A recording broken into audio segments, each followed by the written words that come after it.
obviously, as we look back over the past year in this issue, there are things we could have, should have, would have done differently had we known. Had we known all sorts of different aspects of it. But you don't get do-overs in politics. You only, do the best you can to protect jobs, to respect the independence of the judiciary. It sort of looks like we are ending 2019 the way we started it, talking about the SNC-Lavalin controversy. That was the Prime Minister reacting to news of the plea deal in a Canadian Press interview. The company will pay a $280 million fine, but will continue to have access to public contracts. So after months and months of political turmoil, was it all worth it? At issue here to talk about that and more. And with me in studio, Chantal Hébert, Andrew Coyne, and Althea Raj. They're all here. Good to see you all. I was a little bit surprised, to be honest, that this happened. I didn't know that was even, I guess I didn't even know really that they were still talking. So not only were they talking, but they got to a place of agreement. And it does sort of make you wonder whether the government suffered unnecessarily because of its own cause politically. If this was just going to happen on its own, naturally, if they were going to come to this sort of agreement. Well, we don't know when not. this decision was made, first of all, to come to this sort of agreement. If this deal was available before, you'd think SNC-Lavalin would have taken it. So it may be that the prosecutors changed their mind at some point. But the salient part of this is that it was a prosecutor's decision, and the issue involved with SNC-Lavalin was not whether there should be a deal, whether the prosecutors could cut a deal with them. It was who was going to decide. And the attempt by the government, unsuccessful as it was, to lean upon the Attorney General to then lean upon prosecutors to do something the government wanted, that was at the root of that. And that remains the issue, even though they didn't succeed. And there's still a lot of unanswered questions about that. But I guess my point was that that goes to show you that was... Well, yeah, I mean, that wasn't a brilliant move because there was going to be a deal anyway. Well, we don't know that. The whole business that if SNC-Lavalin was convicted of this very serious crime they've now admitted to, that was going to mean the end of 9,000 jobs, the company was going to disappear. Contracts would be gone, I think all that is now gone up in smoke as well. Okay, so the issue about being banned from federal contracts and other contracts was related to the corruption charges, not the fraud charges, which have and gone those away. charges have all been dropped. What we lost in not having a remediation agreement, without revisiting the politics of last Who asked winter, you to do what? is transparency. Because, yes, you were surprised that those talks were ongoing, and you will never know on what basis those decisions were made. A remediation agreement would have come to about the same result for SNC-Lavalin, a big fine, monitoring, and the capacity to continue, despite all of that, admission of culpability, to bid for contracts. But the minister would have been forced to explain why and on what basis the agreement was offered. So we lost on that.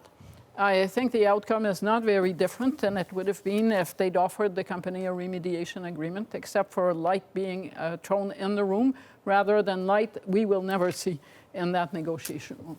Althea? Well, we don't know what a plea bargain would have looked like without the public kerfuffle over the DPA. I don't think prosecutors could have acted in a vacuum. They knew what political masters wanted, what the result wanted, and that is what happened. So it's hard to divorce the two.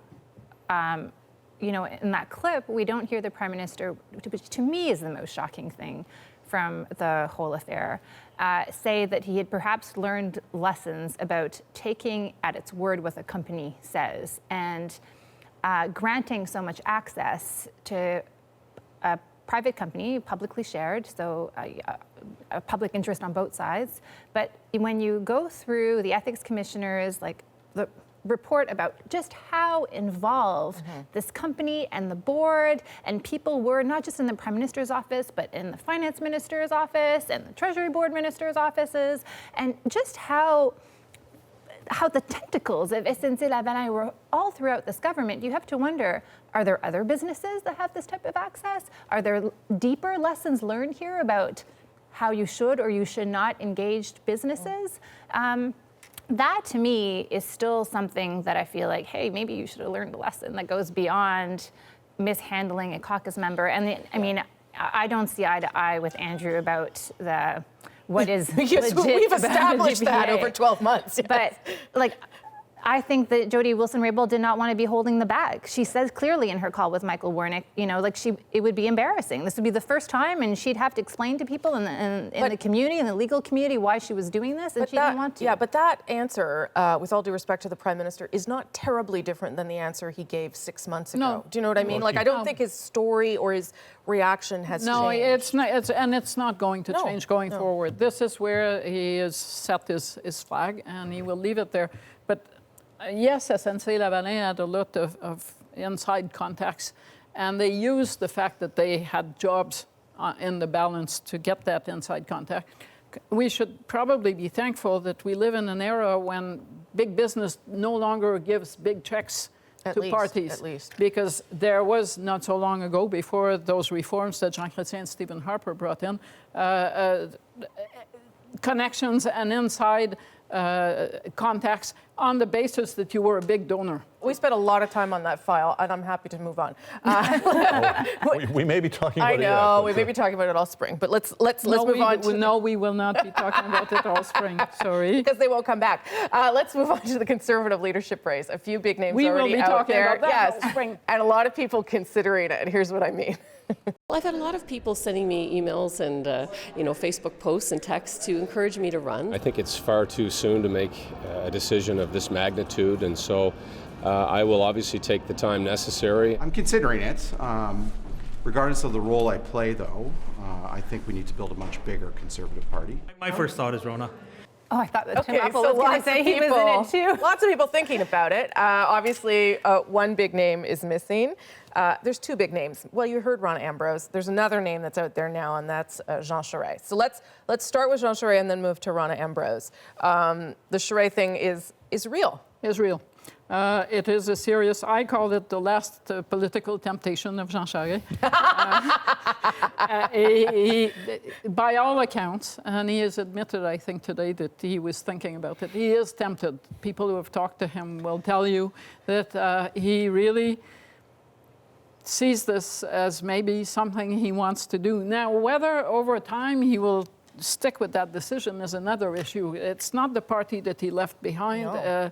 He was a premier in between, a Liberal premier. It looks like the former Tories trying to take over. It's complicated, and I'm not sure that he knows all the players in the way that he used to. So, question mark. But he is engaged, and Jean Charest is one thing that everyone, including his foes, agree on. He is one of the best campaigners in this country. Yes. Having followed him for a long time, too long, extremely capable and charming. But to say he doesn't come with a lot of baggage.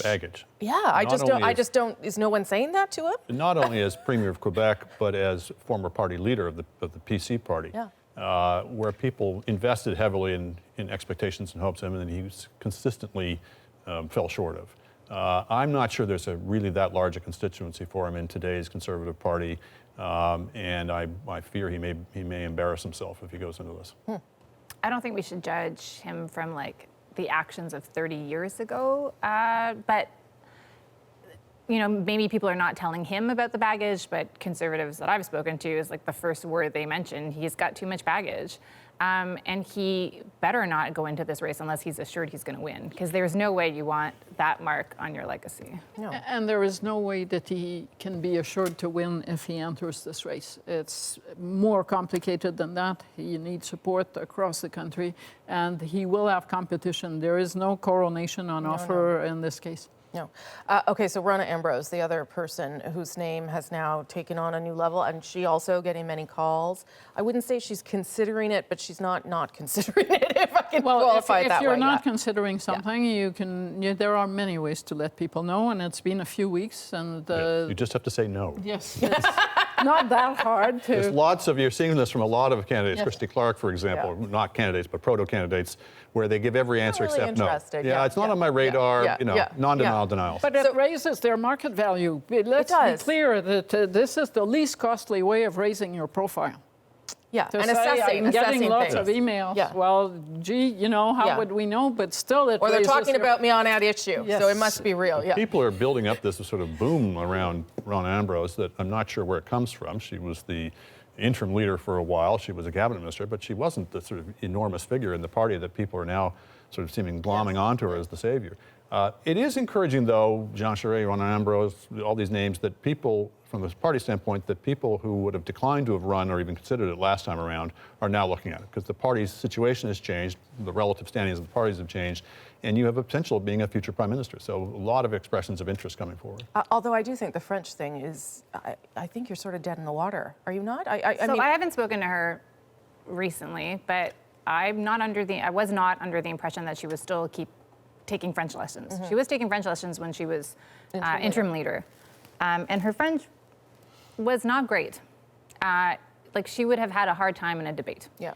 She can muddle her way through a sit-down interview, but thinking on your feet in a second, or in her case, her fourth language, I think, that's difficult. She's said publicly that she thinks the next leader has to be bilingual. She also said when she left that she was looking forward to having a life in the private sector.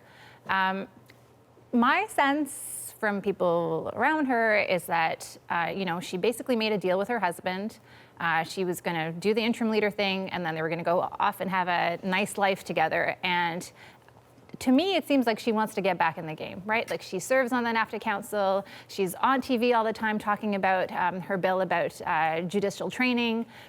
She has still her website is up, ronnaambrose.com. She likes, it seems to me like she wants to get in. And I view Jason Kenney, for example, throwing her name out there as a way of saying, hey, family, make this decision for the greater good. They're good friends. But for we sure. will see because I don't think it's a decision she can take on her own. Last word. It tells you how compelling this game must be, that people who earn a good, interesting living, like Ronan Ambrose and Jean Charest, are letting their names stand, if only They're at addicted. this point. They are addicted. No, But politicians. But then if you're going to want this, you really need to want this, Yes, you do. because it's not going to be, it's great to win the leadership, but then you have to live with all of the rest. Yeah. And so, but it's interesting. You can never quit politics. That's really what it comes down to. You can try, but you won't. That's why it's become this laughable cliche when a politician resigns that I'm going to spend more time with my family. If they were interested in spending more time with their family, they never would have gotten in the game. And their family's probably over it. Okay, before we go, be sure to subscribe to At Issue, the podcast. Look for it on iTunes, any major podcast app, and our website, cbcnews.ca/thenational.